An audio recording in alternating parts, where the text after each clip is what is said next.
aqui passar as letras, mas confiamos que vamos ter na mesma um bom momento de louvor e adoração, mesmo que não saibam as letras, são fáceis de aprender. E vamos todos juntos em família. Podemos pôr-nos de pé? Estamos contentes, amém, por estarmos aqui hoje de manhã? Não tenham vergonha, vamos cantar, vamos bater palmas. Aí em casa também convido a pôr-vos a levantarem-se e a cantarem também. E vamos ter um bom momento de louvor e adoração ao nosso Senhor. Pode ser? Vamos lá.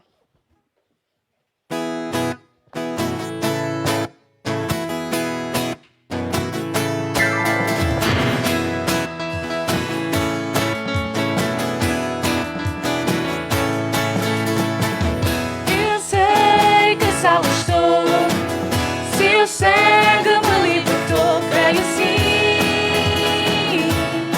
creio sim.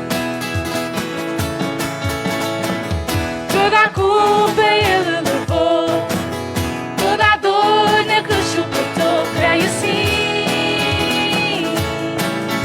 sim, Jesus venceu.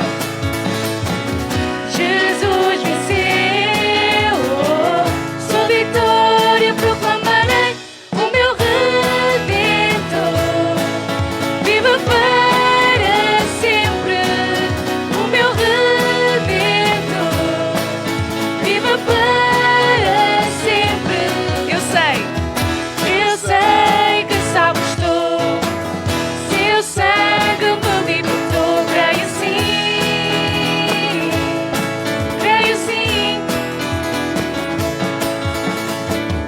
Toda a culpa Ele levou, toda a dor na cruz suportou. Creio sim,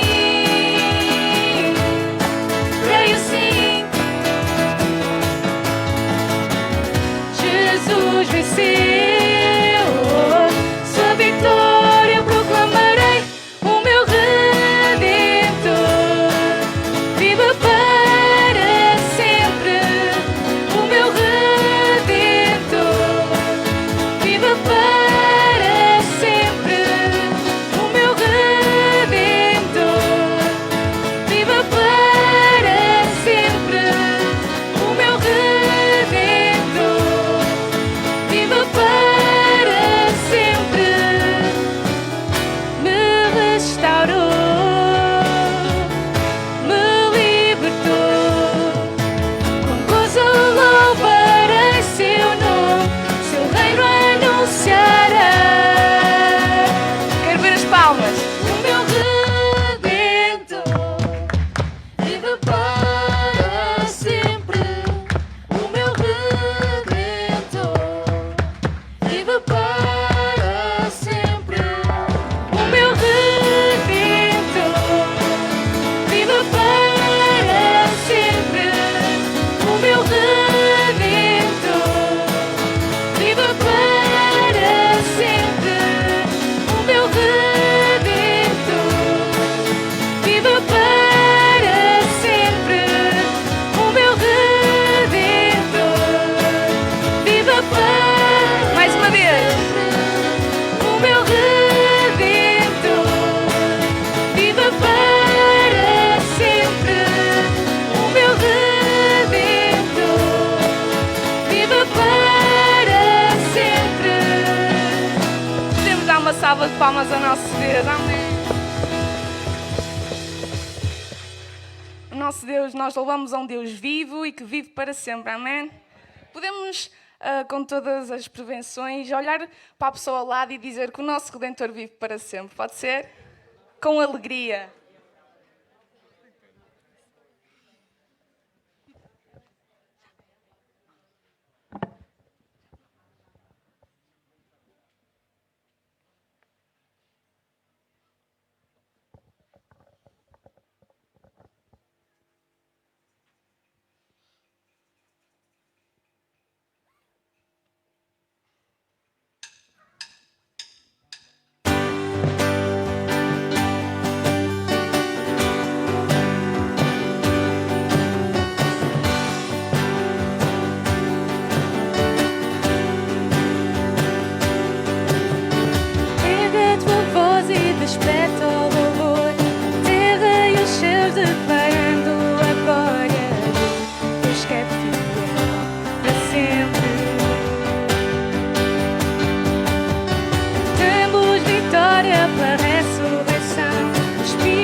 comprados na cruz por Deus, que nos fez ser para sempre.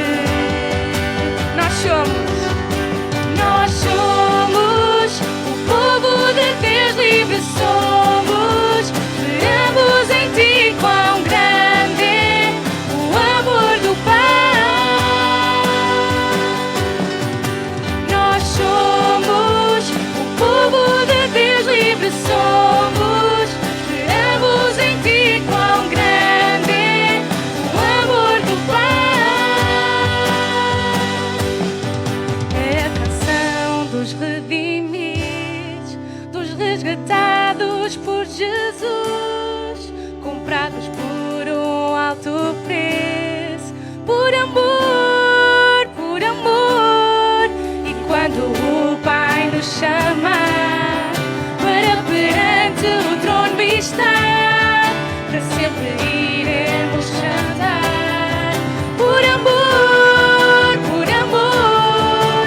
Nós somos o povo de Deus, livre somos. Esperamos em Ti, quão grande é o amor do Pai. Nós somos o povo de Deus, livre somos. Esperamos em Ti, quão grande é o amor do Pai. Nós somos o povo de Deus, livre somos. Esperamos em Ti, quão grande é o amor do Pai.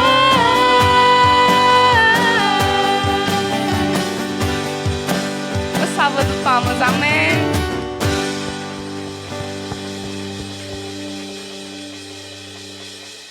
Nós damos graças porque somos livres. Amém. É tão bom poder dizer que somos livres e que vivemos em liberdade porque Jesus nos libertou. Amém. Já não temos que olhar para trás, para o passado, porque agora nós temos uma vida nova. Amém. Vamos continuar a louvar e adorar o nosso Deus.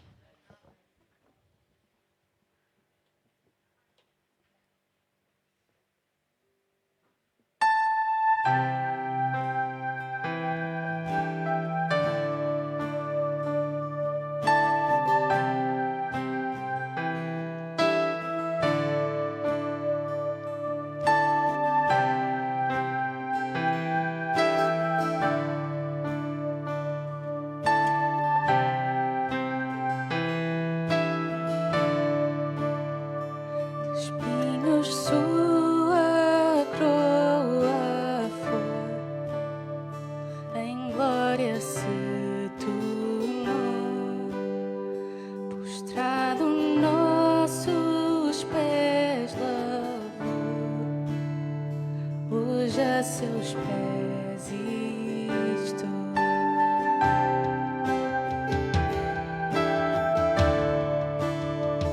Nosso pecado Ele vestiu, agora majestade, perfeito amor em seu esplendor, brilha na eternidade.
voz e proclama que Ele é vencedor.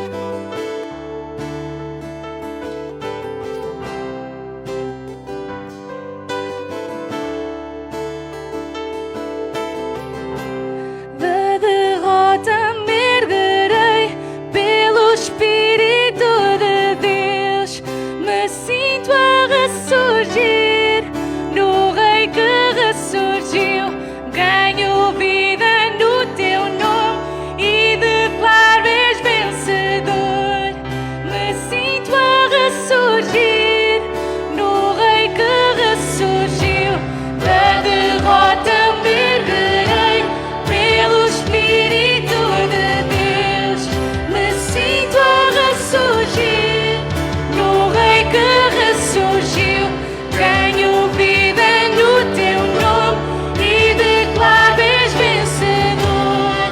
Me sinto a ressurgir no Rei que ressurgiu. Da derrota me erguerei pelo Espírito de Deus. Me sinto a ressurgir no Rei que ressurgiu. Ganho vida no Teu nome e declaro és vencedor. Me sinto a ressurgir no Rei que ressurgiu.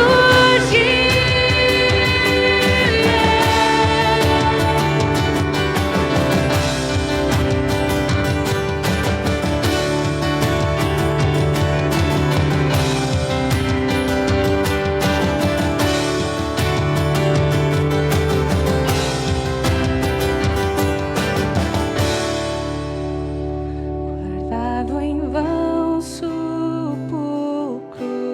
foi, 3 dias de amor. Aleluia!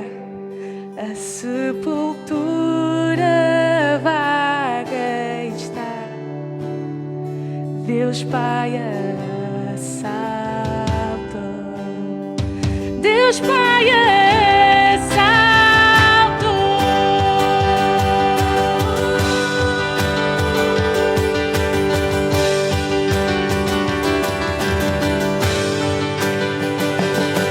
Teu nome é vencedor. A Cristo o Rei todo louvor. Teu nome é vencedor. A Cristo o Rei todo louvor. Da derrota me erguerei pelo Espírito de Deus. Me sinto a ressurgir no Rei que ressurgiu. Ganho vida no Teu nome e declaro és vencedor. Me sinto a ressurgir no Rei que ressurgiu. Da derrota me erguerei pelo Espírito de Deus. Me sinto a ressurgir no Rei que ressurgiu. Ganho vida no Teu nome e declaro és vencedor. Me sinto a ressurgir no Rei que ressurgiu. Da derrota me erguerei pelo Espírito de Deus. Me sinto a ressurgir no Rei que ressurgiu. Ganho vida no Teu nome e declaro és vencedor. Me sinto a ressurgir no Rei que ressurgiu. Me sinto a ressurgir no Rei que ressurgiu. Me sinto a ressurgir no Rei que ressurgiu.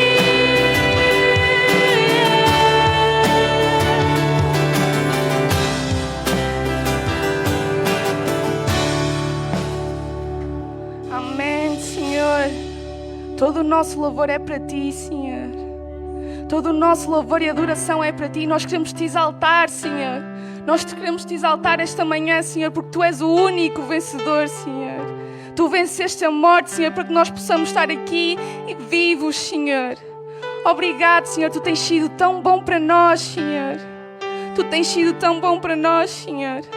Nada nem ninguém faria o que Tu fizeste por nós, Senhor. Não há ninguém como Tu.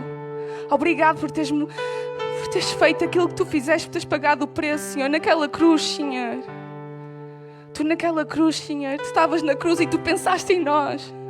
Tu pensaste em nós, tu sabias que nós íamos precisar, Senhor. E Tu estavas naquela cruz e Tu olhaste por nós, Senhor. Tu olhaste pelos Teus filhos, Senhor. Tu estavas naquela cruz e Tu já sabias os nossos nomes, Senhor. Obrigado, Senhor. Nós declaramos que és Tu o vencedor, Senhor. És Tu que vences, Senhor. Nós queremos Te entregar a nossa vida, Senhor. É só a Ti, porque só Tu tens todo o poder, Senhor. Só Tu tens todo o poder, Senhor. Nós entregamos tudo, Senhor, porque Tu olhaste por nós. Tu olhaste por nós quando nós estávamos mortos, Senhor. E nós agora podemos dizer que estamos vivos, Senhor. Nós estamos vivos e somos amados, Senhor, porque Tu nos amaste primeiro. Nós não Te conhecíamos, Senhor, mas Tu amaste primeiro. Tu estavas naquela cruz e Tu olhaste por nós. Tu sabias os nossos nomes, Senhor. E Tu sabias que hoje nós íamos precisar de Ti, Senhor. Obrigado por tudo, Senhor. Nós Te recebemos no nosso coração, Senhor. Vem fazer morada, Senhor. Vem fazer morada na nossa casa, Senhor. Vem fazer, Senhor. Manifesta-te aqui, Senhor, neste lugar, Senhor. Obrigado pelo Espírito Santo, Senhor. É uma honra, Senhor, uma bênção nós agora termos o Espírito Santo, Senhor. E que nós não precisamos de ir a um templo, Senhor, para Te adorar, Senhor. Nós estamos aqui, Senhor. Nós estamos aqui e nós Te adoramos, Senhor. Obrigado, Senhor, pelo Espírito Santo, Senhor. Só Tu és o Rei, Senhor. Que reina nas nossas vidas, Senhor. Reina nas nossas vidas, Senhor. Eu peço-Te, Senhor.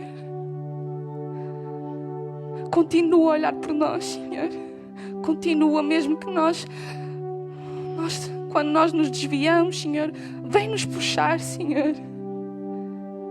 Nós queremos estar mais perto de Ti, Senhor. Vem nos puxar para o Teu colo, Senhor. Nós Te amamos, Senhor. E nós declaramos hoje que não há mais ninguém, Senhor. O Teu nome é vencedor, Senhor.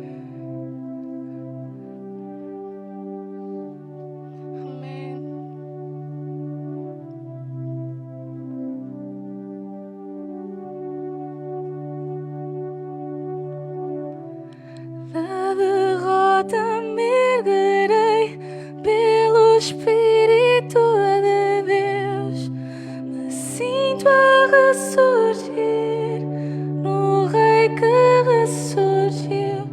Ganho vida no Teu nome e declaro vencedor. Me sinto a ressurgir no Rei que ressurgiu. Da derrota me erguerei pelo Espírito.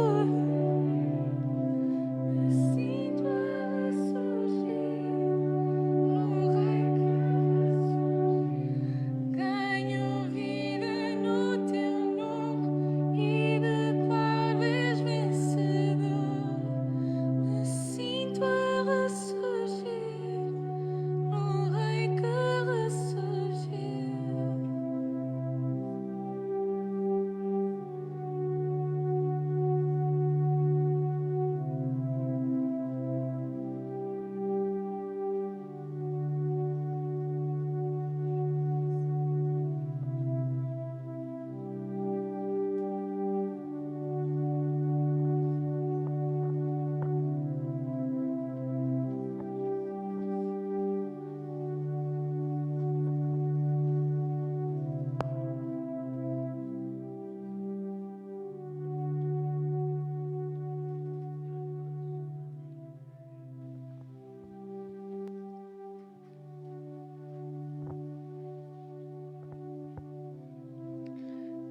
Nós estamos aqui hoje, podemos sentar perante a mesa do Senhor. E mais uma vez nós vamos fazer parte de algo incrível. É para nós um privilégio podermos participar da mesa.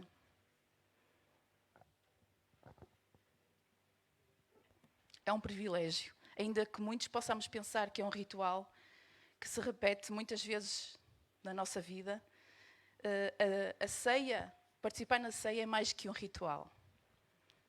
Por mais vezes que possamos fazer, e muitas vezes nós pensamos que sabemos tudo de cor, todos os passos que vai haver. Olha, agora alguém vai falar sobre a ceia, alguém vai dizer isto, assim, assim. A seguir alguém vai pegar no pão, alguém vai pegar no cálice e vão distribuir. Todos nós sabemos de cor e salteado o que se passa na ceia. É verdade. Porque não há muito por onde fugir. Aquilo que Deus tem para nós relativamente à ceia é isto. É que nos juntemos para celebrar a morte do Senhor, para anunciar a morte do Senhor. Nós estamos aqui, vamos tomar o pão, que significa o corpo do Senhor, que foi moído, que foi repartido por nós, e vamos tomar o cálice, que representa o sangue, que foi vertido por nós, que representa a nova aliança. Não há que fugir disto. Esta é a palavra que nós temos. Não há nada para inventar, não há mais nada para acrescentar. É isto. E eu convido-vos a abrir a palavra em Lucas, no capítulo 22 e versículo 17. Vamos recordar mais uma vez as palavras de Jesus na sua última ceia, que ele teve com os discípulos. Lá em casa, eu penso que estão a receber a passagem bíblica também, aí pela plataforma. Então, nós todos vamos ler, todos juntos, o 17, que diz: pegou então no cálice, deu graças a Deus e disse: tomem, repartam-no entre todos, pois digo-vos que a partir de agora não voltarei a beber vinho até que chegue o reino de Deus. E depois pegou no pão, deu graças a Deus, partiu, deu-os aos discípulos e disse: isto é o meu corpo, entregue à morte para o vosso benefício. Façam isto em memória de mim. E do mesmo modo, depois da ceia, pegou no cálice e disse: este cálice é a nova aliança de Deus, confirmada com o meu sangue, derramado para o vosso benefício. Isto foi a última ceia de Jesus aqui na terra. Mas se vocês espreitarem aí no versículo 15 até, começa por dizer: desejei, isto é Jesus a falar, e ele disse: desejei ardentemente comer convosco esta Páscoa antes de morrer. E eu digo-vos assim, ele desejou ardentemente comer esta ceia, sabendo ele que após a ceia, o que é que o esperava? Mas ele desejou ardentemente comer esta ceia. Então Jesus, como homem, ele sabia o que estava para vir. E os homens têm medo do sofrimento, têm medo de sofrer. Portanto, Jesus, como homem, passou pelas mesmas coisas que nós passamos. E ele sabia o que estava para vir, sabia o sofrimento que haveria de vir. Mas ele, como Deus, estava desejando ardentemente que chegasse esta ceia. Ardentemente ele queria, ainda que ele sabia que ia morrer.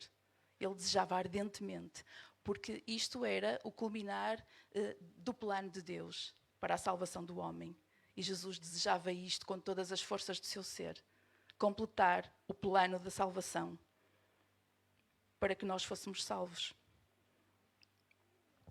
Então, vemos isto aqui, que Jesus desejou ardentemente comer esta ceia, ainda que ele sabia o que estava para vir. Mas eu queria lembrar, não isto, mas o que está a seguir. O que está a seguir é que Jesus diz-nos que a ceia, ela é antes de mais gratidão. Ela é gratidão, e nós temos ouvido falar em gratidão nestes últimos dias. Jesus pegou então no cálice e deu graças a Deus, não é? Ele deu graças a Deus. E todos nós, como filhos, nós devemos dar graças a Deus. Devemos dar graças a Deus por tudo. Não só pela comida, pela bebida, mas devemos dar graças a Deus por tudo quanto vem à nossa vida. Devemos estar gratos. Quantas vezes por dia nós damos graças a Deus? Vocês já fizeram as contas? Vocês já pararam para pensar quantas vezes ontem vocês interromperam a vossa rotina para dizer graças a Deus por isto e graças a Deus por aquilo? Não é uma coisa que a gente passa o dia a pensar.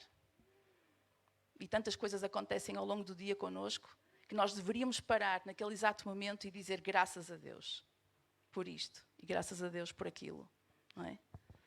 Graças a Deus por tudo, não só pelas coisas boas, mas pelas coisas menos boas que nos acontecem, porque permitem que a glória de Deus se manifeste na nossa vida. As coisas más muitas vezes acontecem na nossa vida porque é a única forma de os outros verem a glória de Deus manifesta em nós. De outra forma, de que maneira o mundo vai ver a glória manifesta na nossa vida, a não ser através dos milagres que Deus atua em nós, não é? Quando nós passamos o dia a rir, o mundo não vê a glória manifesta de Deus em nós. Mas é quando nós choramos e Deus faz um milagre numa certa situação na nossa vida que o mundo à volta fica: olha, Deus fez isto na vida dela. Isto é a glória manifesta na nossa vida. E vem sempre através das situações menos boas em nós. Por isso nunca se esqueçam de dar graças a Deus por tudo quanto vem à vossa vida. Orando sempre para que permitam que Deus haja através da tragédia, através das coisas mais preocupantes e menos boas que acontecem. Então, dando graças a Deus, Ele repartiu, diz aqui, não é? Pegou então no cálice, deu graças a Deus e disse: tomem e repartam-no entre todos. É isto a segunda coisa que eu vos queria dizer. A ceia, para além de gratidão, a ceia fala-nos de comunhão. Jesus disse: repartam entre vós. Ora, se houvesse um garrafão de vinho, era para ser repartido entre todos. Se houver um cálice, é para ser repartido entre todos. Isto é comunhão. O que houver, seja muito ou seja pouco, reparti entre vós. Isto é comunhão. Comunhão fala-nos de intimidade. Nós, normalmente, lá em casa, sentamos-nos à mesa com as pessoas que nos são mais íntimas, com as pessoas com quem nós privamos mais, com quem nós temos mais afinidades, com quem nos sentimos mais à vontade. É com elas que nós nos sentamos à mesa. E vamos assim desenvolvendo a intimidade, a comunhão. E estar à mesa representa isso. E Jesus aqui disse: repartam isto entre vós. É importante a comunhão. E é importante sabermos que nós estamos aqui à mesa, todos reunidos, com um único objetivo. Um único objetivo. Que é de celebrarmos a morte, anunciarmos a ressurreição do Senhor até que Ele venha. Este é o nosso objetivo comum. Não é? E deixemos a comunhão desenvolver entre nós e possamos repartir tudo entre nós. Possamos aprender a repartir todas as coisas, os pesos, as bênçãos. Vamos aprender a repartir entre nós, a desenvolver a comunhão. Para além de gratidão, comunhão, eu quero falar na terceira coisa, que é aquela que eu queria ressaltar mais, que é o memorial. Memorial, porque Deus disse para nós nos lembrarmos disto, não é? Então, lembrar daquilo que Jesus fez por nós. Lembrar a morte e a ressurreição. Lembrar o que é mais. É lembrar tudo aquilo que Jesus fez por nós. Então, nestes momentos em que nós estamos à mesa e em que nós lemos uma palavra sobre a ceia, em que nós olhamos para os símbolos, nós temos que nos lembrar que estamos aqui para recordarmos tudo aquilo que Jesus fez por nós. E o que é que Jesus fez por nós? Há tanta coisa para nós nos lembrarmos que Jesus fez por nós. Nós devemos sempre, nestes momentos de reflexão, lembrar aquilo que nós éramos e aquilo que nós somos hoje. Nós nem sempre fomos filhos. Isso pode ser escândalo para alguns, mas é a verdade, é o que está escrito na palavra de Deus e nós não podemos fugir. Nós nem sempre fomos filhos. Nós sempre fomos criaturas de Deus criadas por Ele. Mas a partir do momento em que nós acreditamos em Jesus, Deus deu-nos o poder de nos tornarmos filhos. E esse é um privilégio que não é de todos. E nós hoje estamos aqui à volta da mesa é porque somos, digam lá, filhos. Nós somos filhos. Nunca vamos esquecer disto. Nós somos filhos. Nós nos tornamos filhos. Nós não éramos, mas nós nos tornamos filhos. E este privilégio não foi dado em vão. Foi pago um alto preço para nós sermos chamados de filhos. E o alto preço foi pago na cruz. Estás-te a lembrar disto? É isto que tens de lembrar neste momento. é lembrar de que tu não eras filho e um dia, uma certa altura da tua vida, tu tornaste filho. Então, a salvação veio até nós num certo dia na nossa vida. Não que nós merecêssemos, nós não merecemos nada, mas em Efésios está escrito, pela graça de Deus sois salvos, por meio da fé. E isto não vem de vós, para que ninguém se glorie, certo? Mas é um dom gratuito de Deus, não é? Para nós. Então, a salvação veio até nós, não que nós merecêssemos, mas foi Deus que nos deu. Então vamos nos lembrar disto. Vamos nos lembrar que a salvação veio até nós, porque foi um dom gratuito de Deus. Foi pela graça de Deus, por meio da fé. Isto foi conquistado através de Cristo. Então vamos nos lembrar disto hoje, neste momento. Neste momento em que nós fomos arrancados da escuridão, pensem nesse momento da vossa vida, numa certa altura da vossa vida, vocês devem se recordar. A Bíblia diz, mais precisamente Colossenses 1,13, diz que nós fomos arrancados da escuridão para sermos transportados para onde? Para o reino do Filho do seu amor. Então isso aconteceu connosco. O que quer dizer isto? Nós fomos arrancados da escuridão. Escuridão, o que é escuridão? É a ausência de luz. A ausência de luz. É tão fácil. Escuridão é a ausência de luz. Nós, quando chegamos a um quarto escuro, carregamos no interruptor e a luz se acende. Deixa de estar escuro e a luz chegou. A luz é Jesus. Nós vivíamos na escuridão e um dia Jesus chegou à nossa vida para trazer luz. Então, a Bíblia diz que nós somos arrancados da escuridão e fomos transportados para o reino da luz, para o reino do Filho do seu amor. Vocês lembram-se disto? Este é o momento para vocês se lembrarem disto. Lembrem-se, nestes momentos de reflexão, de que não há mais escuridão entre vós. Há luz. Há luz. Podemos passar por situações menos boas na vida, mas isso não quer dizer que nós vivamos na escuridão. Nós vivemos na luz. Passando por dificuldades, passando por barreiras, passando por problemas, ultrapassando tentações, mas nós vivemos na luz. E agora, nestes dias que vivemos na esperança da vida eterna com Cristo, porque está escrito em João 3,36, está escrito que aquele que crê no Filho tem o quê? A vida eterna. Mas aquele que não crê no Filho não verá a vida, mas a ira de Deus sobre ele permanece. Então, vós, filhos, vivem na esperança da vida eterna. Vocês estão-se a lembrar disto? É isto que nós temos que lembrar. Nós vivemos hoje na esperança da vida eterna. Isto foi o que Jesus fez por nós.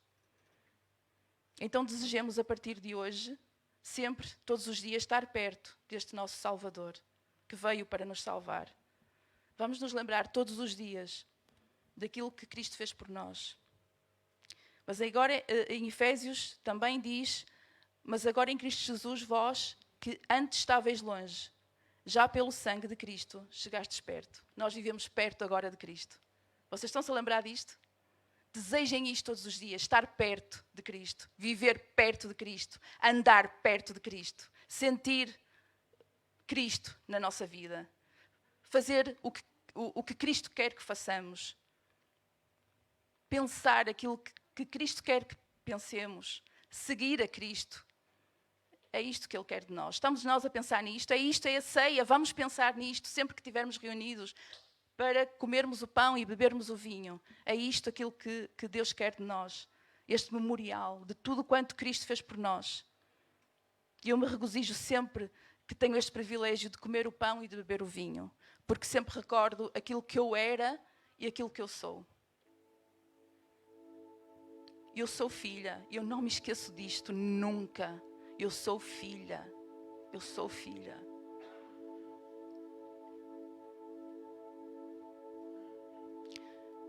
Jesus me deu isto e ninguém me pode tirar. Só se eu rejeitar. Se eu rejeitar Jesus. Mas ninguém pode roubar isto de mim. Nem o diabo. Porque isto foi o que Jesus conquistou na cruz. Foi a vitória. Por isso é que Ele é um vencedor. Ele conquistou para nós este direito de sermos filhos e ninguém nos roubar.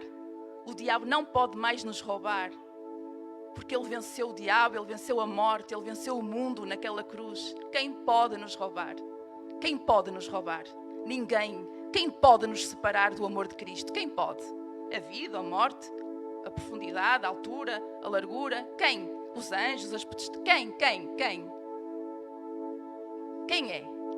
Ele que venha. Quem é? Quem é que nos pode separar do amor de Cristo? Nada, nem ninguém. Porque nós somos filhos. Amém? Vamos nos recordar disto sempre. E agora vamos então tomar o pão e o cálice. E nós vamos orar. Eu vou pedir às pessoas para virem aqui, ao Nuno e à Cecília, para pegarem no pão, e à irmã Luísa e ao irmão Agostinho, por favor, peguem no pão e no vinho.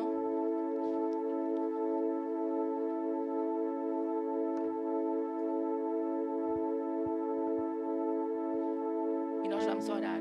Pai amado, nós nesta hora queremos entregar tudo nas Tuas mãos. A nossa vida, Pai, a nossa mente, o nosso coração. Queremos Te dizer obrigada. Obrigada porque Tu nos tornaste filhos e filhas. Somos filhos e filhas. E pertencemos ao reino do Filho do Teu amor. Aleluia. Estamos na luz e não nas trevas.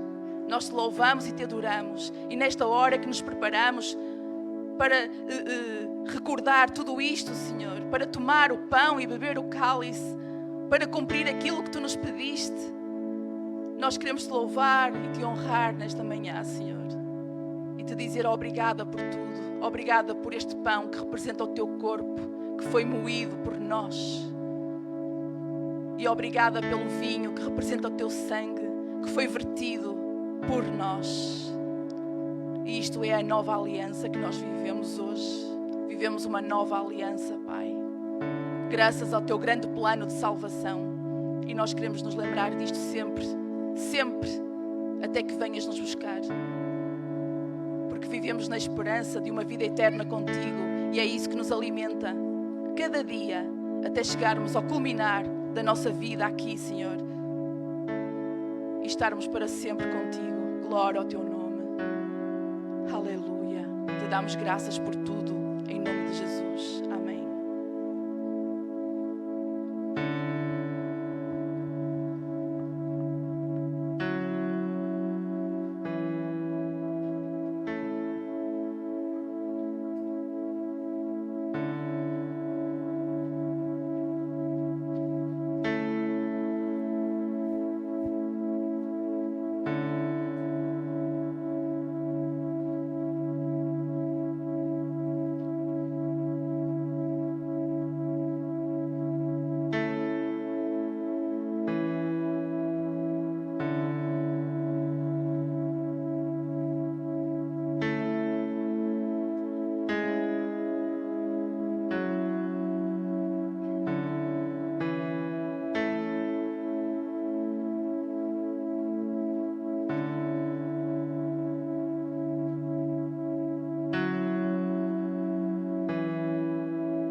Agora que todos têm o pão, nós vamos fazer conforme está escrito.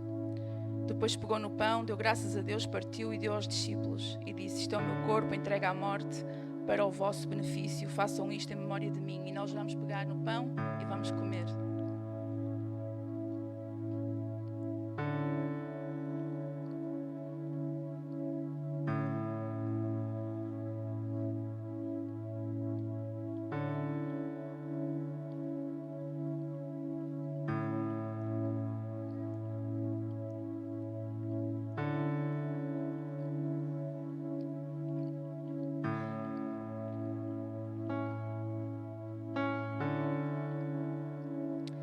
Jesus disse ainda, pegou no cálice e disse: este cálice é a nova aliança de Deus, confirmada com o meu sangue, derramado para o vosso benefício.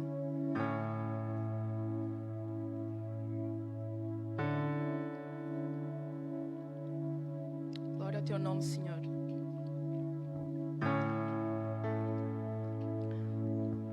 Tudo que Jesus fez, tudo, não houve nada que Ele fizesse que não fosse para o nosso benefício. Nada. Tudo o que Ele fez foi para o nosso benefício. E estes momentos para nós são de um gozo tremendo. É um privilégio incrível estarmos todos juntos à mesa do Senhor para recordar aquilo que Ele fez por nós. Todos os dias da nossa vida. Amém?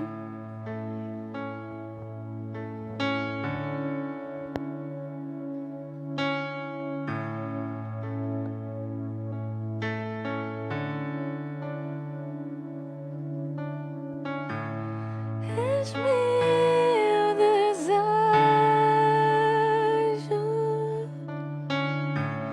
és tudo que eu preciso, és meu desejo, contigo eu quero estar. És meu desejo, és tudo que eu preciso, és meu desejo, contigo eu quero estar.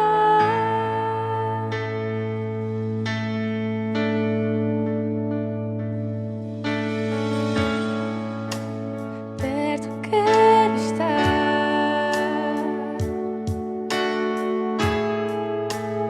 meu Deus, de ti. Deixo tudo para trás para sentir o amor que dá. És o meu desejo,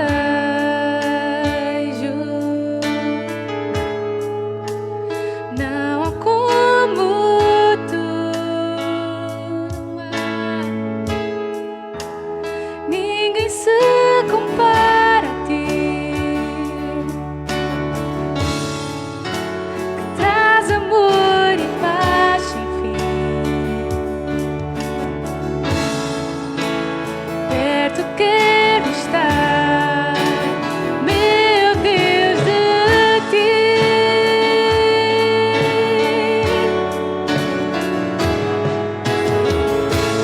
És meu desejo,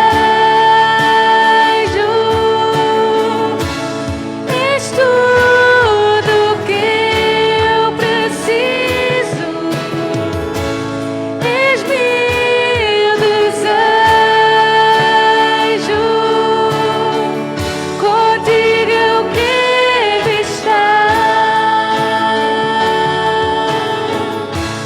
És meu desejo,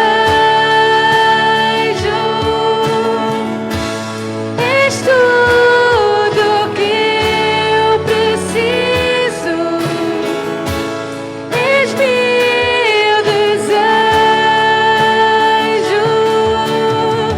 contigo eu quero estar. Contigo eu quero estar. Contigo eu quero estar. Vamos também neste espírito, podemos nos pôr de pé. Vamos também neste espírito dar as nossas ofertas, que também é uma forma de louvar e adorar o nosso Deus. E vamos declarar que Ele é o nosso desejo nesta manhã. Ele é tudo aquilo que nós precisamos.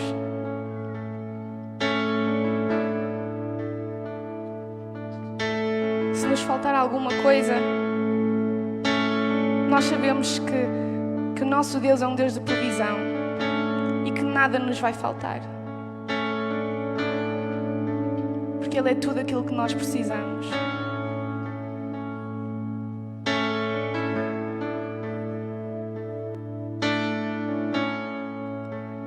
Perto quero estar,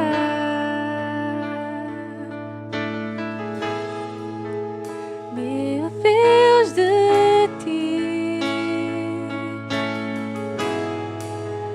Deixo tudo para trás para sentir o amor que dás. És o meu desejo.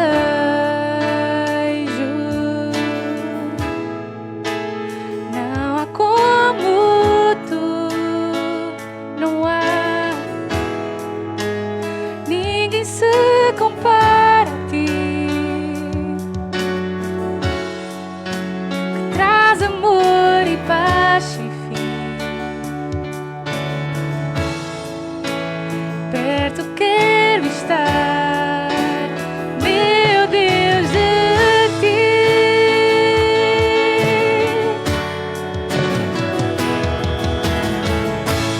És meu desejo, és tudo que eu preciso. És meu desejo, contigo eu quero estar. Mais uma vez. És meu desejo,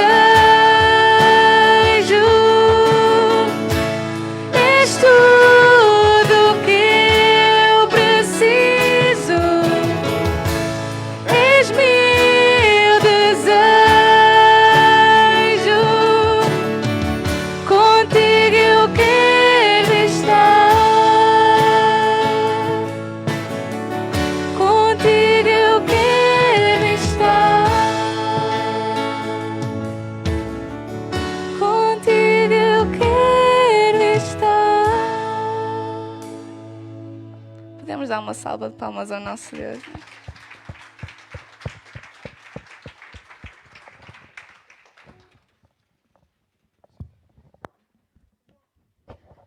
Os irmãos podem ficar sentados.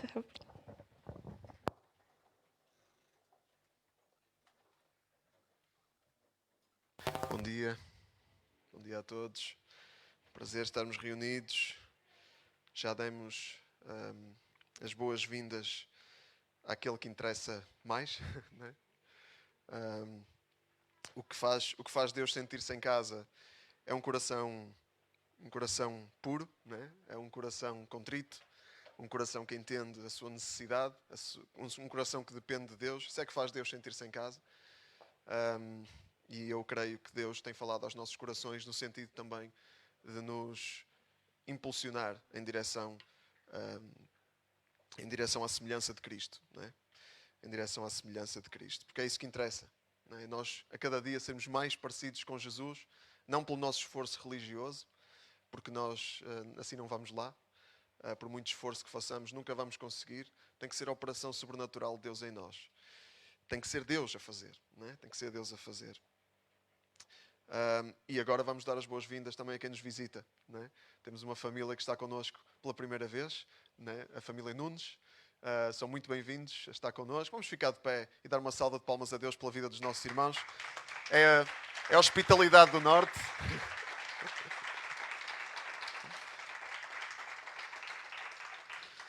Não se sintam constrangidos, é assim que a gente faz sempre. É a hospitalidade do Norte, é mesmo assim aqui.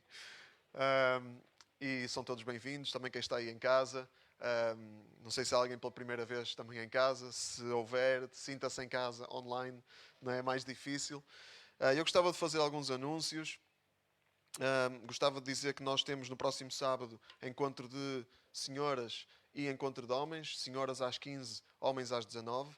Okay? Aqui nas nossas instalações, com todos os cuidados, obviamente. Se alguém só tiver possibilidade de estar online, depois fale connosco, vamos colocar o anúncio no Facebook e podem lá pedir o link. Quem pedir e só tiver possibilidade de estar online, nós também abrimos essa possibilidade e poderá estar online em ambas as reuniões. Mas quem puder, é sempre muito melhor estarmos presencialmente. E porque é melhor estarmos presencialmente, eu tenho um anúncio para fazer, uma mudança um bocado profunda na forma como nós estamos a funcionar aos domingos. E o que eu tenho para anunciar é que vamos começar mais uma celebração ao domingo. Nós já temos esta, vamos mudar o horário desta para acomodar 2 celebrações de manhã, uma das 9h30 às 11 e outra das 11h30 às 13. Okay? Vamos ter essas 2 celebrações para podermos ter todos reunidos aqui. Né? Já temos tido a dolorosa experiência, como eu tenho falado, de ter que dizer que não há espaço, que não podem vir, estejam online. Isso para nós, como igreja, não é só para mim, mas para nós como igreja, não é algo aceitável, não é algo que esteja no nosso DNA, de dizer que não podem estar, fiquem em casa. Eu sei que vivemos tempos particulares e é preciso também ler os tempos e é preciso também andar de acordo com os tempos, mas, e graças a Deus pela tecnologia que nos permite estar online, que é muito bom e vamos continuar, mas melhor ainda do que isso é estarmos presencialmente juntos. Melhor ainda. Não há nada que substitua isso e porque nós sabemos que não há nada que substitua isso, vamos abrir mais este bloco. Então, as inscrições vão sair amanhã, como de costume, e vai haver a opção de culto, da celebração, a segunda celebração e primeira celebração. Primeira às 9h30, segunda às 11h30. Ok? As crianças vão... Isto vai ser tudo explicado depois, não se preocupem. Vai estar tudo explicado, tudo escrito. As crianças dos 3 aos 9 vão ter aulas, vão ter classes da escola dominical às 11h30. As crianças pré-adolescentes, eles já não são crianças, não é? Dos 10 aos 12 vão ter no primeiro bloco das 9h30 às 11, ok? Isto depois vai estar tudo escrito, tudo explicado. Estou só a dar aqui uma pincelada, porque eu sei que surgem questões, né? E estas questões são importantes quando é que há classe. Online vamos estar só na celebração das 11h30. Das 11h30 à 1 vamos fazer transmissão online e vai ser essa a transmissão. E começamos na semana que vem, ok? Portanto, as inscrições abrem segunda-feira, amanhã, às 10 horas. Vamos tentar ser pontuais. Às 10 horas. E quando uma celebração encher, sobram os lugares da outra e assim todos podem vir. E eu apelo, eu sei que é sempre mais difícil a gente acordar cedo, para alguns, não é? Para alguns é mais difícil, para mim pelo menos, é mais difícil acordar cedo, mas queria fazer o apelo a que venham à celebração das 9h30. Eu sei que é sempre muito mais tentador vir à outra, mas venham à das 9h30, porque assim ficam com o resto do domingo livre, têm muito mais tempo para estar em família. Não é? Estava a dizer ontem, na reunião de cooperadores, podem fazer um brunch, não é? Podem ir planear um dia de passeio com piquenique e com muito mais tempo. Nenhum dos horários é o super ideal, não é? Quem vier ao das 9h30 tem que acordar um bocadinho mais cedo, quem vier ao das 11h30 tem que sair daqui um bocadinho mais tarde, e o almoço será mais tarde, depois fica menos dia para aproveitar, não é? Nenhuma é ideal, mas foi o modelo que nós achamos que funcionava melhor. Não quisemos estar a pôr uma celebração à tarde, para já, porque para quem serve ia ter que passar o dia inteiro aqui na igreja, sem estar com a família, e se pudermos evitar isso, é melhor, porque há pessoas que vão estar aqui nas 2 celebrações, e essas pessoas temos que tornar a coisa o menos penoso possível. Não é? Tá bom? Haverá questões, haverá perguntas, tenho os nossos contactos, podem contactar crch@gmail.com, podem também deixar uma mensagem no Facebook e nós vamos responder a todas as questões e a todas as dúvidas, está bem? Certo? Então vamos avançar, que a hora já vai adiantada, e vamos à palavra. As crianças já estão lá fora, sim, já estão lá fora, ter o seu tempo. E nós vamos abrir a palavra de Deus. Aonde? Deixa eu ver, tenho que ir buscar aqui as minhas notas.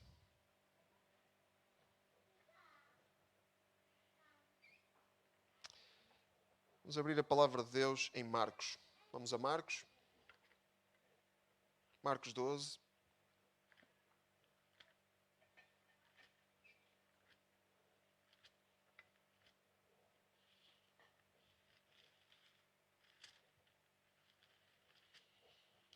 Marcos 12, versículo 1. Vamos começar com uma parábola. É sempre bom começar com uma parábola. Jesus começou depois a falar ao povo por meio de parábolas como esta. Certo homem plantou uma vinha, pôs-lhe em volta uma vedação, fez um lagar e construiu uma casa de guarda. Depois arrendou a vinha a uns camponeses e partiu para outra terra. Quando chegou o tempo das vindimas, o dono enviou um empregado aos camponeses para receber deles a parte do fruto que lhe pertencia. Mas eles agarraram o empregado, bateram-lhe e mandaram-no embora de mãos vazias. Então o dono da vinha mandou outro, e eles bateram-lhe na cabeça e fizeram um pouco dele. Enviou-lhes um terceiro empregado, e eles mataram-no. E de muitos outros que enviou, uns foram espancados, outros foram mortos. O dono da vinha só tinha agora o seu querido filho. Mandou-o, pensando para consigo: ao meu filho eles vão respeitar. Mas aqueles camponeses disseram uns para os outros: este é o herdeiro, vamos matá-lo e a herança será para nós. Então agarraram nele, mataram-no e atiraram-no para fora da vinha. Em face disto, que fará o dono da vinha? Irá ele mesmo, matará aqueles camponeses e entregará a vinha a outros. Já leram com certeza aquele trecho da Escritura. A pedra que os construtores rejeitaram veio a tornar-se a pedra principal. Isto é obra do Senhor e é uma maravilha que podemos ver. Depois, os chefes dos judeus procuravam maneira de prender Jesus porque perceberam muito bem que aquela história se referia a eles. Mas tinham medo da multidão e por isso deixaram-no e foram-se embora. Então, esta parábola é muito interessante, não é? Quem é o homem que plantou a vinha? Quem era o dono da vinha? Deus. Muito bem. Muito bem. Quem eram os camponeses? Quem eram os camponeses a quem o homem arrendou a vinha? Hã? Eram os judeus. Era o povo de Israel. Não é? Que recebeu a revelação de Deus. Recebeu a vinha, digamos assim. E a vinha significa revelação. É a revelação que Deus deu ao povo de Israel. Eles receberam, foram os primeiros a receber esta revelação. Então estes camponeses, o povo, era responsável por aquela vinha. E assim como o povo de Israel era responsável por aquela vinha, nós hoje somos responsáveis por uma vinha maior, porque diz no fim da parábola, quando o povo de Israel rejeitou aquilo que era devido a Deus, ele entregou a outros, entregará a vinha a outros. Os outros são todos, não é? É toda a gente, gentios, não é? Aqueles que não faziam parte do povo de Israel. Então, hoje a igreja que abrange povo de Israel e todos os outros povos, não é? Que recebem, como nós ouvíamos, que recebem o Filho, que recebem Jesus, que não o rejeitam, não é? E esses são os novos, são os camponeses, não é? Mas vemos na parábola que o homem, depois de enviar vários empregados, enviou o melhor que tinha, que era o quê? O seu filho. E ele achava na vinha, na parábola, não é? Ele achava: o meu filho eles vão respeitar. Mas não. Eles rejeitaram o filho e mataram o filho, e isto é uma figura, né? uma figura da crucificação de Jesus, da rejeição que Jesus sofreu e da sua morte na cruz. Não é? Mas antes do filho, o dono da vinha enviou quem? Enviou, já me estão a passar à frente, já me está a estragar isto, irmã. Não, enviou os empregados. Quem eram os empregados? Muito bem, a irmã Maria sabia, eram os profetas, não é? Os profetas de Deus. Estou a brincar, irmã Maria, não fique assim. Então, os empregados eram os profetas, é verdade. E os profetas, eles foram enviados por Deus ao povo de Israel para revelar, ainda que de forma incompleta, né, a vontade de Deus. Era uma revelação incompleta, porque a revelação completa só veio depois com o Filho. Mas os profetas tiveram esse papel para revelar a vontade do Pai para os camponeses. Né? E nós estamos a estudar a carta aos Hebreus e estamos há bastante tempo no versículo 32 do capítulo 11, em que o autor aos Hebreus, ele, depois de contar várias histórias de várias pessoas que são exemplo de fé, o modelo de fé, alguns modelos tanto por semelhança como por contraste, já temos visto isso, não é? Porque há modelos que nós olhamos e dizemos, eu não quero ser como este, não quero ser assim. Não é? E há modelos, e nenhum modelo é perfeito, não é? Todos os modelos têm coisas que nós dizemos, isto é bom, e todos os modelos têm coisas que nós dizemos, isto não quero para mim, não é assim, isso não está correto. Não é? E entre esses modelos, no versículo 32 do capítulo 11, ele diz, que mais diria eu? Não me chegaria ao tempo para falar de homens como Gideão, Baraque, Sansão, Jefté, David, Samuel e os profetas. Faltavam os profetas. Os profetas, como lemos na Bíblia, os profetas eram enviados de Deus. E eram enviados de Deus para falar da parte de Deus e para dizer o quê? Para mostrar o quê? Para apontar para quê? E os profetas, eles falavam de muita coisa, mas se formos ao capítulo 1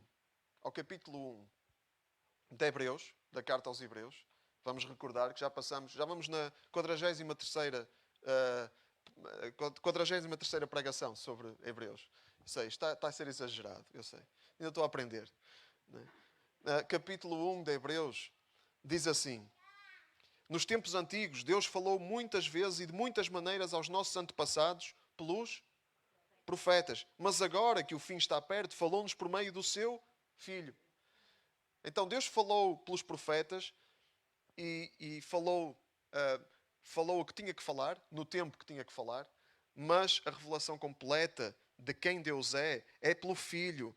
Porque diz aqui, na continuação deste texto, foi por meio dele que Deus criou o universo e a ele destinou como herança todas as coisas. Ele é o reflexo da glória de Deus, a imagem perfeita da sua pessoa. Não é? Então o Filho era o objetivo. Não é? E tudo o que os profetas falaram, tudo o que os profetas mostraram de Deus, tinha um propósito: preparar para o Filho. Não é? Preparar para a revelação perfeita, que era o Filho. Israel teve uma sucessão de profetas. Nós já vimos quem foi o primeiro profeta, digamos assim, oficial da nação de Israel, que foi Samuel. Não é? E a partir de Samuel houve uma sucessão de profetas até João Batista, que foi o último profeta à maneira desta sucessão. E agora? E hoje? Ainda há profetas? Ou já acabaram os profetas? O Novo Testamento ensina-nos que ainda existem profetas. Quem são os profetas hoje? Quem é que tem a revelação de Deus? Quem é que recebeu de Deus a sua palavra para entregar em redor? Quem é que recebeu essa revelação? Quem é que recebeu a revelação do Filho? A Igreja. A Igreja é um povo profético. É um povo que tem a missão de entregar a revelação de Deus a todos os que rodeiam. Por isso é que Paulo diz em Coríntios que ele queria que todos profetizassem. Está lá escrito. Não é? Paulo disse, eu gostava muito que vocês falassem em línguas, mas muito mais eu gostava que vocês profetizassem. Não é? Que todos profetizassem. Portanto, esse é o propósito de Deus para a Igreja. É ser um povo de profetas que falam da parte de Deus às nações. Falam da parte de Deus a quem está à volta, no seu contexto. Nós, na nossa tradição, às vezes temos uma ideia muito mística de profecia. Parece que uma profecia é uma coisa assim, a gente é meio possuído e tal, e depois lá sai assim uma profecia. Isso não é um modelo bíblico de profecia. Não é isso que nós vemos na Bíblia. O modelo bíblico de profecia é algo que vem da palavra. É algo que não vem da emoção e do arrepio e não sei o quê. Vem da palavra. A profecia vem da palavra. Não é? E deve ser julgada pela palavra. Paulo diz para nós julgarmos as profecias. Todas as profecias. Portanto, não é só porque alguém tem um arrepio e manda qualquer coisa para o ar que isso agora já é de Deus. Não. É a palavra que tem que ser o crivo. Tem que ser o filtro. Não é? Então, como é que se profetiza hoje? Profetiza-se assim: irmãos, eu tenho uma palavra que eu penso que é de Deus e vou partilhá-la com os irmãos. E a profecia é algo que é relevante para o contexto onde nós estamos. Como a profecia dos profetas da Bíblia era relevante para o povo que o estava a ouvir. Não era uma coisa assim vazia, meia no ar, abstrata. Não, era uma coisa que tinha a ver com a vida das pessoas naquela altura.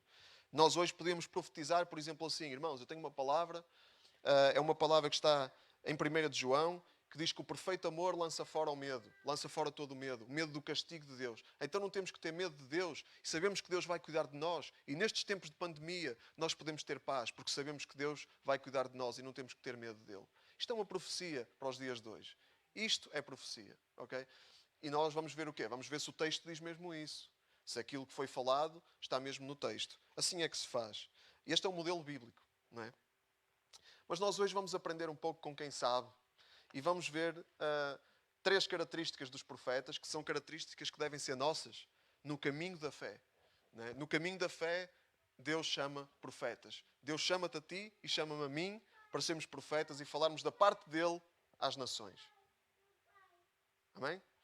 E temos que aprender com os profetas, temos que aprender com os profissionais, não é? Temos que aprender com os experts. E vamos ver 3 histórias de 3 profetas diferentes que nos vão mostrar 3 características, só 3, não é? Porque não há muito tempo para mais, podiam ser mais do que isso, mas 3 características muito importantes. E, como não podia deixar de ser, vamos ver como é que Jesus ele cumpre na perfeição todas essas características que os profetas não conseguiram. Conseguiram numa medida, mas não de uma forma plena e perfeita, como Jesus fez. Não é? O primeiro profeta que eu gostava gostava que nós, para quem eu gostava que nós olhássemos, e é um profeta muito conhecido e que até costumamos brincar muito com ele, que é Jonas.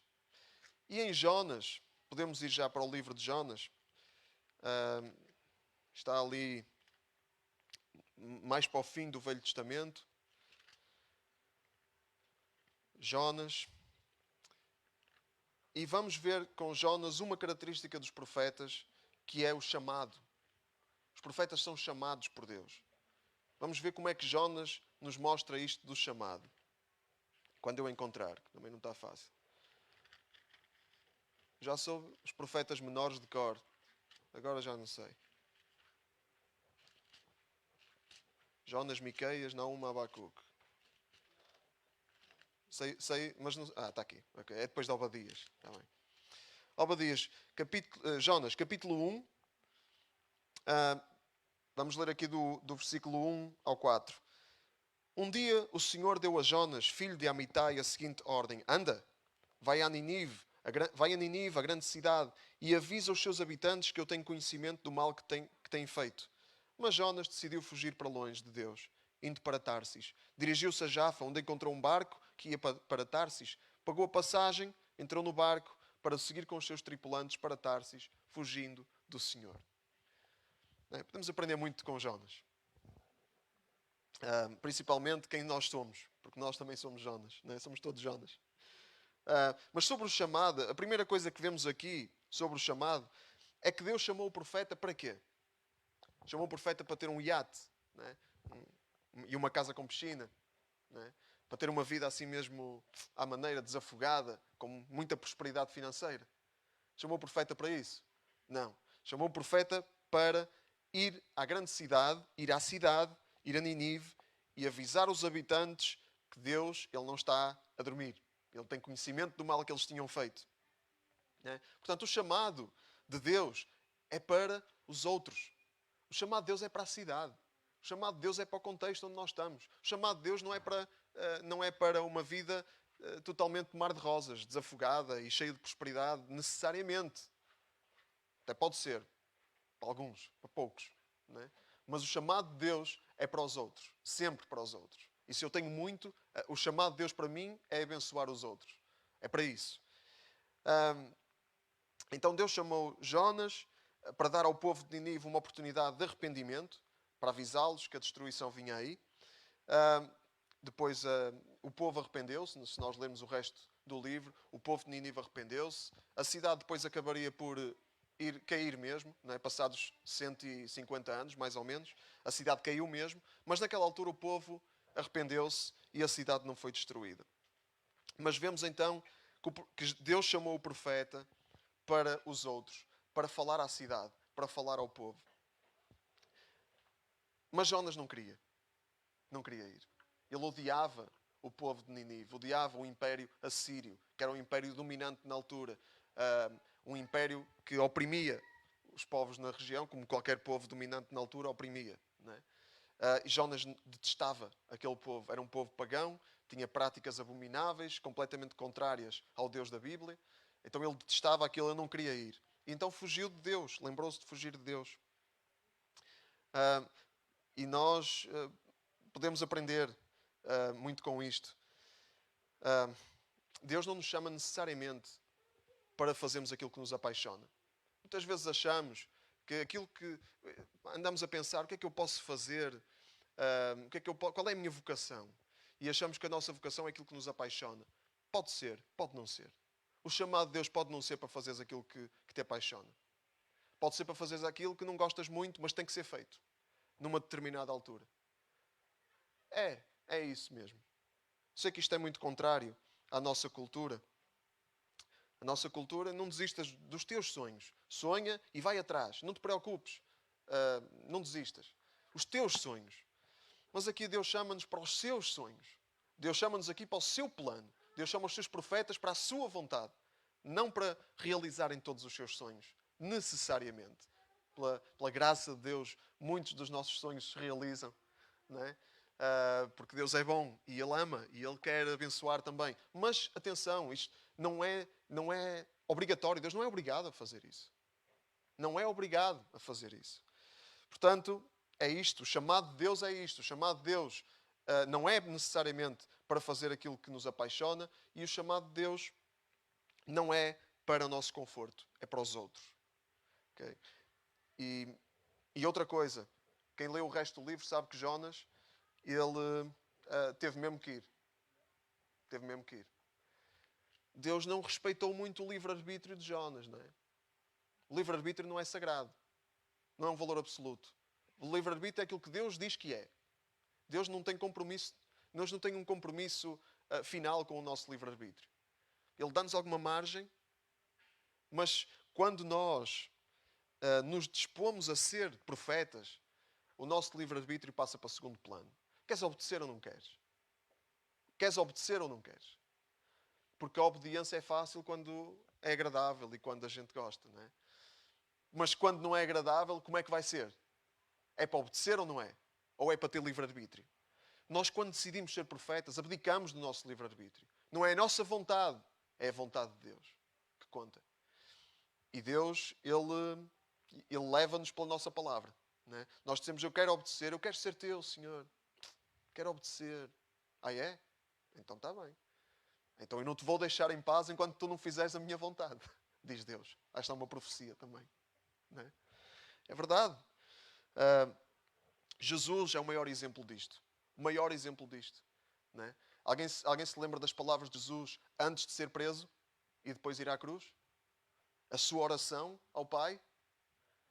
Se puderes, passa de mim este cálice, mas faça-se a tua vontade e não a minha. Então Jesus fez tudo direitinho, 100%. Jonas não. Jonas quis fugir, mas Jesus não é como Jonas. Jesus, ele foi perfeito na sua consagração ao Pai, na sua obediência ao Pai. Então vamos ser como Jesus. Está bem? Vamos ser como Jesus. É esse o nosso chamado. Sermos como Jesus e abraçarmos o chamado de Deus. Quer nos agrade, quer não. Quer nos traga conforto, quer não. Quer seja agradável ou não. Quer seja confortável ou não. Okay? É esse o chamado de Deus para os seus profetas. Para a sua igreja. Segundo profeta que eu gostava que falássemos. Outro profeta menor. Estamos aqui nos menores. São menores não é por terem pouca importância. É porque os livros são pequeninos. Não escreveram muito. Vamos a Amós.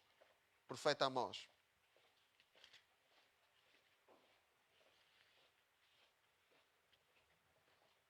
Amós, Obadias. É antes de Obadias. Portanto,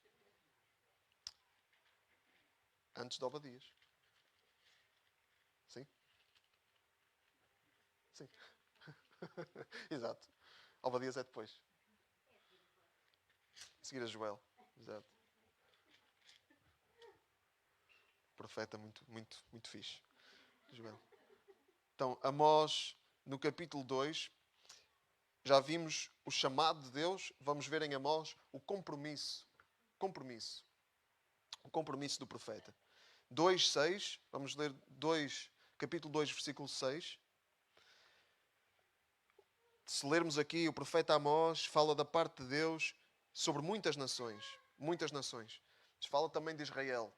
Israel estava dividido na altura. Havia o reino de Judá no sul e o reino de Israel no norte. E a Israel, o profeta Amós diz assim: o Senhor disse, o povo de Israel cometeu crimes e mais crimes, e por isso não lhes perdoarei. É que eles venderam o inocente por dinheiro e o pobre por um par de sandálias. Eles esmagam no chão a cabeça dos fracos e desviam os pobres do seu caminho reto. O pai e o filho têm relações amorosas com a mesma rapariga escrava e profanam assim o meu santo nome. Deitam-se junto de qualquer altar com as roupas hipotecadas. No templo dos seus deuses bebem o vinho que tiraram aos seus devedores. E fui eu que destruí os amorreus a favor de Israel. Eles que eram altos como cedros, fortes como carvalhos. Destruí-os de cima a baixo, tanto os seus frutos como as suas raízes. Fui eu que vos tirei do Egito e vos conduzi durante 40 anos pelo deserto, dando-vos depois a terra dos amorreus. Escolhi dentre os vossos filhos alguns para profetas e entre os vossos jovens alguns para nazireus. Não isto é verdade? Não é isto verdade, povo de Israel? Palavra do Senhor. Mas obrigam os nazireus a beberem vinho, dão ordens aos profetas para não profetizarem, por isso vos esmago como o carro carregado de feixes esmaga a calçada. As pessoas velozes não hão de encontrar refúgio, as fortes hão de perder a sua força, os guerreiros não hão de poder salvar as suas vidas, os arqueiros não se poderão manter de pé, os corredores velozes não hão de poder escapar e os cavaleiros não hão de poder fugir. Naquele dia, até o mais valente dos heróis deixará as suas armas e há de fugir. Amós, vemos que Deus, Ele chamou o profeta para estar comprometido com o seu contexto. Amós estava comprometido com as nações. Ele estava comprometido com aquele povo. Era muito mais fácil para Amós não se chatear. Não é? Porque é que Amós tinha que ter palavras tão desagradáveis para com as pessoas. Não é? Era mais fácil Amós ficar no seu canto, a louvar ou ir a um concerto, não é? Ou ir à festa do Avante, não é? Já agora. Não é? Era muito mais fácil para Amós estar na sua vidinha. Mas ele não vivia assim. Porque ele não apenas obedeceu ao chamado de Deus, mas ele estava comprometido com as nações e principalmente com os mais vulneráveis. Ele falou aqui dos fracos, dos pobres. E Amós tem uma preocupação social muito forte. O profeta Amós, se lermos o livro, vemos que Amós tinha uma preocupação social muito forte. Os fracos, os órfãos, as viúvas, aqueles que estão vulneráveis. E era um profeta comprometido com essas pessoas, comprometido com o seu contexto. Um profeta não é alguém como às vezes se pensa. Pensamos que um profeta é alguém que vive assim numa gruta, para aí, num buraco, não é? Que só sai para resmungar um bocado, depois volta outra vez, não é? Volta outra vez para o seu buraco. Não, um profeta é alguém que vive no mundo. Vive no mundo. Nós somos chamados para viver no mundo, para estar no nosso contexto, atentos ao nosso contexto, a falar ao nosso contexto, a mostrar quem Deus é ao nosso contexto. Nós temos uma mania religiosa de estar muito aliados do mundo lá fora. Não é? Preocupamos-nos muito com a nossa vida na igreja e é muito importante isso, é fundamental. Mas a igreja não é um sítio para nos absorver de uma forma completa e nos aliar do mundo lá fora. Pelo contrário, a igreja é para nos despertar para a nossa missão no mundo lá fora. Não é para nos manter aliados de tudo o resto. Mas às vezes nós vivemos um bocado assim, na nossa subcultura evangélica. Não é? E não só evangélica, mas evangélica. Estamos a falar aqui para nós. Nós somos chamados para falar às nações. Somos chamados para estar no mundo, para estar com as pessoas. E aí falar da parte de Deus. E em especial sobre os mais vulneráveis. Parece que a igreja... o que acontece muitas vezes é que as preocupações sociais com os mais fracos e os mais vulneráveis já estão tomadas. Já há outros que se preocupem com isso. Não é? E a igreja deixa um bocado isso nas mãos do Estado, não é? Nas mãos da esquerda. A esquerda tem muita preocupação social e é algo de louvar na esquerda. Não é? Estou a falar de política agora, cuidado com isto, não é? Cuidado. Mas é uma preocupação social com um bom fundo, não é? E a Igreja deixa isso um bocado nas mãos desses agentes. E nós ficamos um bocado na nossa religião meio abstrata. Mas nós somos chamados para falar à sociedade, para falar à nossa cultura e para chamar a atenção para a situação dos mais vulneráveis. Somos chamados para defender os mais vulneráveis. Quem são os mais vulneráveis do nosso contexto? É difícil às vezes encontrar, porque há sempre um subsídio, há sempre um apoio, o Estado ajuda, e as pessoas conseguem, no geral, manter a vida a funcionar sem estar na miséria. Pelo menos aqui na Europa. Não é? Mas não nos podemos distrair, porque há pessoas muito vulneráveis à nossa volta. Pessoas a sofrer à nossa volta. Não é? Por exemplo, pessoas mais idosas, não é? Que vivem em isolamento social, não é? Que vivem muito sozinhas. Não é? Para isso também há muita gente aí a ajudar, porque a nossa sociedade está construída numa base cristã. Não é? É por isso que há esta sensibilidade para os mais vulneráveis da parte da sociedade. Mas nós, Igreja, não podemos abdicar daquilo que é nosso chamado. O nosso chamado é para falarmos sobre os mais vulneráveis, para pensarmos sobre os mais vulneráveis. Temos que ser fortes socialmente. Não é fácil isso. Principalmente para igrejas pequenas que têm poucos recursos. Mas na nossa possibilidade, nós temos que estar aí. Não é? Temos que estar aí. Yeah. Jesus fez isso, certo? Fez isso. Com quem é que Jesus passava mais tempo? Com os mais pequeninos, com os mais vulneráveis. Jesus passava tempo com pessoas com quem mais ninguém queria passar. Jesus tocava em quem mais ninguém queria tocar. Ele falava a quem mais ninguém queria falar. Ele comia com quem mais ninguém queria comer. E nós? Andamos a comer com quem? Isto é vergonha para nós, é vergonha para mim, é vergonha para nós todos. Porque o mais fácil é nós convidarmos para comer só com quem estamos à vontade. Não é? Somos amigos dos nossos amigos. E aqueles que não são nossos amigos? Aqueles que não fazem parte do nosso círculo. Não é? Não estamos a ser muito como Jesus. Não estamos mesmo muito a ser como Jesus. Temos que corrigir a nossa rota. Ver o profeta, ver o chamado profético para nós e abraçar este nosso chamado. Amém? Mais um, para acabar. Elias. Vamos ao profeta Elias. Vamos a 1 de Reis, primeiro livro de Reis, capítulo 19. Primeiro livro de Reis fica depois de 2 de Samuel, na primeira metade do Velho Testamento. 1 de Reis 19.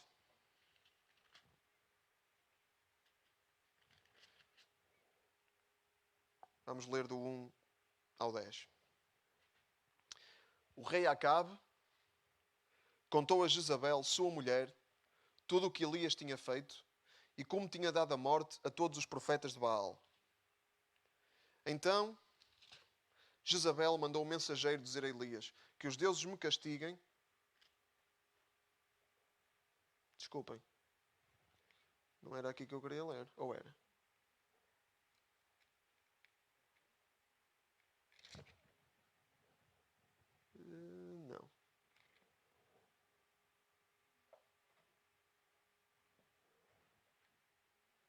Não. Não era aqui. Só um bocadinho.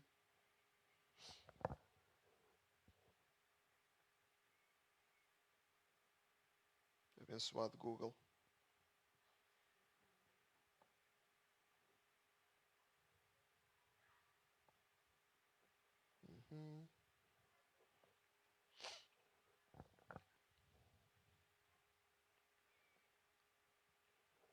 Ou se calhar é mesmo aqui.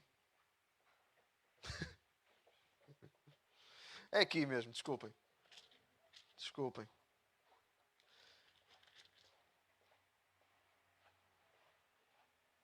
Ok. Ok, vamos ler então. O rei Acabe contou a Jezabel, sua mulher, tudo o que Elias tinha feito e como tinha dado a morte a todos os profetas de Baal. Então Jezabel mandou um mensageiro dizer a Elias que os deuses me castiguem severamente se amanhã a esta hora eu não tiver feito a ti o mesmo que tu fizeste aos profetas. Elias viu o perigo que corria e para salvar a vida foi até à cidade de Beersheba, em Judá, onde deixou o seu criado. Seguiu pelo deserto durante um dia inteiro, até que finalmente se sentou debaixo de uma árvore e ali sentiu vontade de morrer. Dirigiu-se a Deus em oração e disse: Basta, Senhor, tira-me a vida, pois não valho mais do que os meus antepassados. Deitou-se debaixo da árvore e adormeceu. Nisto um anjo tocou-lhe e disse: Levanta-te e come. Elias reparou que junto da sua cabeça havia um pão cozido na pedra quente e um cantil com água. Comeu e bebeu e tornou a deitar-se. O anjo do Senhor tocou-lhe outra vez e disse: Levanta-te e come, porque tens um caminho demasiado longo a percorrer. Elias levantou-se e comeu e bebeu. A comida deu-lhe forças para caminhar 40 dias e 40 noites até chegar ao Horebe, o monte de Deus. Ali procurou uma caverna e nela passou a noite. Depois Deus continua a falar com Elias. O que é que podemos aprender com Elias? Uma característica muito importante dos profetas. Já falamos de chamado, já falamos de compromisso, agora temos que falar de perseverança. Perseverança. Perseverança é persistir, não desistir. Não é? Apesar das dificuldades. É isso que é perseverança. O profeta Elias, ele passou a vida a ser perseguido. Ele passou a vida a ser desagradável. O chamado dele era ser desagradável. O chamado dele era dizer aquilo que as pessoas não queriam ouvir. E ser perseguido por causa disso. Elias reúne aqui as outras características dos outros profetas, não é? Não era agradável para ele. Não era alguma coisa que eu apaixonava. Eu tenho o mesmo jeito. Gosto mesmo. É uma coisa que mexe mesmo comigo. Gosto mesmo de ser desagradável para as pessoas. Não é? Gosto mesmo de dizer aquilo que as pessoas não querem ouvir. Gosto mesmo de ser perseguido. Não é? Ninguém gosta disso. Portanto, o chamado de Deus para Elias era para alguma coisa que não o apaixonava. Pelo contrário. Não é? Era uma coisa que era preciso fazer, mas que muito poucos queriam. Elias viu os seus amigos profetas a serem mortos na perseguição. Não é? Elias teve uma vida extremamente difícil. Um caminho difícil, longo, como diz aqui Deus. E ele quis desistir. Não é? No versículo 4, ele disse: Basta, Senhor, tira-me a vida, pois não valho mais que os meus antepassados. Basta. Para ele já era suficiente. Não é? Porque é muito desgastante ter este ministério. O ministério de profetizar às pessoas. Muito desgastante. Era muito desgastante. E é uma das coisas que é desgastante para nós também. Nós que somos profetas e temos que dizer às vezes coisas que custam às pessoas ouvir. E as pessoas ficam chateadas e zangadas connosco. Não é? Mas é uma coisa que tem que ser feita. Nós não podemos ignorar o chamado de Deus. Não é? Temos que ser desagradáveis às vezes. Temos que ser desagradáveis às vezes. Com amor. Com amor. É importante esta parte do amor. Não é ser desagradável só por ser. Não é sermos uns brutamontes. Não é? Temos que ser sensíveis, mas dizer às vezes coisas que custam ouvir. E Jesus, ele deu-nos o exemplo máximo de perseverança. Não é? O exemplo máximo de perseverança. Porque ele não desistiu. Elias disse basta. Jesus nunca disse basta. Não é? E vemos em Elias que Deus, ele animou. Não é? A força para a perseverança não vem da minha motivação. A força para a perseverança não vem da minha força de vontade. A força para a perseverança vem da fonte da força. Que é Deus. É dele que deve vir a nossa motivação. Porque se vamos estar à espera que a nossa motivação venha de nós não vamos conseguir. Muito dificilmente. Não é? Há quem consiga. Quem tem muita força de vontade. Mas é muito mais penoso do que confiar neste Deus que nos alimenta. Não é? Como o anjo disse a Elias: levanta, anda, come aqui. Não é? Como Deus cuida de nós, nos anima com pequenas coisas importantes. Uma refeição. Não é? E nós somos chamados para nos animarmos uns aos outros também. Sermos animados por Deus e animarmos uns aos outros. Não é? Chamar as pessoas para uma refeição. Não é? Chamar as pessoas para para uma conversa, chamar as pessoas para um abraço, agora à distância, não é? Mas um abraço. Não é? Chamar as pessoas para uma conversa. Incluir as pessoas no nosso círculo. Não deixar as pessoas à margem. E nós confiarmos em Deus para perseverarmos.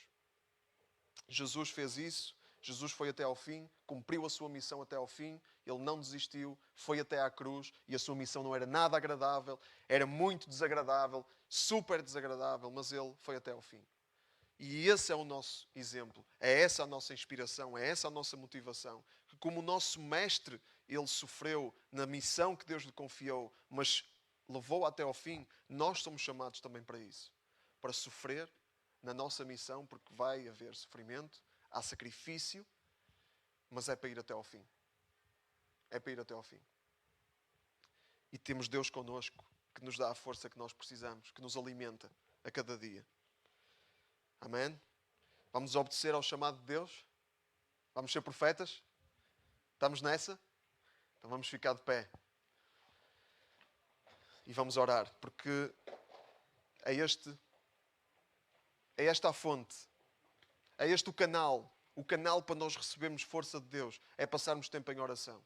É passarmos tempo a contemplar na presença de Deus, a contemplar a sua majestade. É passarmos tempo a ouvir a sua palavra.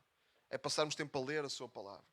É daqui que vem a nossa força para perseverarmos. E se estás a pensar em desistir, eu não sei qual é a situação de cada um, mas ou se recorrentemente estamos a pensar em desistir, se é cíclico na nossa vida, este pensamento derrotista, né, de querer desistir, vamos nos chegar a Deus. Vamos nos chegar a Deus. Se nós não desistirmos de Deus, nós não vamos desistir. Né? Vamos ter força para continuar. Mas Ele tem que ser o centro de tudo. É assim o caminho da fé. É assim que temos de caminhar. Pai, nós queremos de facto caminhar contigo e fazer a tua vontade. Somos profetas para as nações. Somos profetas para as nações. Obrigado pelo ministério profético que dás à tua igreja. Dás-nos a honra e o privilégio de sermos arautos, falarmos da tua parte para aqueles que nos rodeiam. Para as nações, a começar na nossa cidade. Para as nações, a começar no nosso bairro. Para as nações, a começar na nossa família. Para as nações, a começar na nossa escola. Para as nações, a começar onde nós estamos. Senhor, e enche-nos de coragem. Para não fugirmos de Ti como Jonas. Para estarmos comprometidos com o nosso contexto, como Amós. E para não desistirmos, como Elias, que foi animado por Ti. E para olharmos em primeiro lugar, e principalmente, de uma forma central para Jesus, que reuniu em si, de uma forma perfeita, todas as características que os profetas devem ter. Obrigado por Jesus, pelo seu exemplo, obrigado pelo seu ensino, obrigado pela tua palavra que nos mostra o Filho e que nós possamos olhar sempre para o Filho todos os dias da nossa vida e não o rejeitar nunca. Em nome de Jesus, Pai. Em nome de Jesus. Amém. Amém. Amém. Estamos quase a terminar. Falta-nos o quê? Nós costumamos terminar com uma festa de aniversário. Não é? Fazemos sempre uma festa de aniversário, mini festa, sem bolo, não é? Normalmente não há, mas com música. Não é? Grupo de louvor, vamos subir, por favor, e vamos cantar os parabéns para alguns amigos, irmãos do nosso meio que completaram aniversário esta semana. A Carla fez aniversário e não está cá, né? A Carla Azevedo, mas pode ser que esteja online, né? Depois ouça.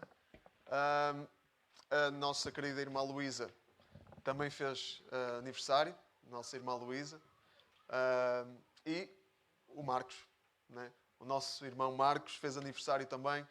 Foi uma semana cheia de festa, né? Então é uma alegria podermos participar naquilo que Deus está a fazer também na vida destes nossos queridos irmãos. E a Dona Elisa fez a semana passada, não é? Não estava cá, hoje vai receber os parabéns. Está bem atrasados, mas com boa intenção. Ainda vai a tempo, graças a Deus. Ok, então vamos lá cantar os parabéns. Parabéns a você nesta data querida. Muitas felicidades, muitos anos de vida. O Senhor te abençoe. Seja muito feliz. Para os nossos irmãos, uma salva de palmas. Amém. Lá vai a casinha atrasada. Antes de terminar, só lembrar que já estão a decorrer, a começar as atividades de adolescentes e de jovens, ok? Qualquer questão sobre os adolescentes, podem falar com a Lídia, e sobre os jovens também, com a Lídia e com o Steve. Podem levantar as mãos? Lídia e Steve, qualquer questão com adolescentes, para saberem as atividades, podem falar com eles ou com a Rita sobre os jovens, que não está cá. Vamos continuar juntos mais um bocadinho. Eu peço que façamos a nossa parte de convívio lá fora. Estamos muitos aqui dentro, então vamos sair e conversar um bocadinho ainda lá fora para passarmos mais um pouco de tempo juntos. E não se esqueçam das inscrições amanhã de manhã para as 2 celebrações de domingo. Um abraço e Deus abençoe.